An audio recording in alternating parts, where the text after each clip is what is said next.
Hi everybody, in this video we're going to show you how to animate your obstacle course. Okay, so we have it all built and now it's time to add um, rigid bodies to the objects to make them move.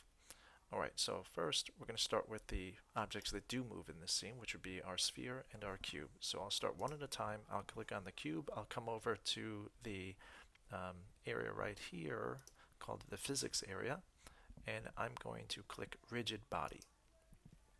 Now this is an active rigid body, so we're going to keep that the same.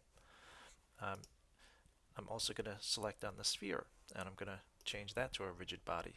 And again, this is a moving object, so I'm going to keep it as active. Working down through the course, we're going to go to this cylinder here. I'm going to click rigid body, but instead of being active, this will be passive. Same with this, rigid body and passive. Rigid body, passive. Now we have it's hard to see, but we have a container here, which can be passive or rigid. We'll make it active. Sorry, it could be active or passive. I'm going to make it active, and I'm going to just be sure that it's not touching. So I'm going to lift that just slightly up. You don't want any of these objects touching each other when they begin. And the floor will be passive. So if I press play, this should work.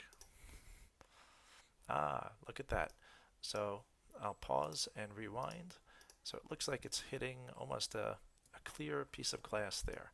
There's one thing, if you have objects that have portions that go through them, then you have to change one setting. So I have that for this, this, and this. So I'm going to select on the cylinder first, and over here you'll see the collision section in the rigid body.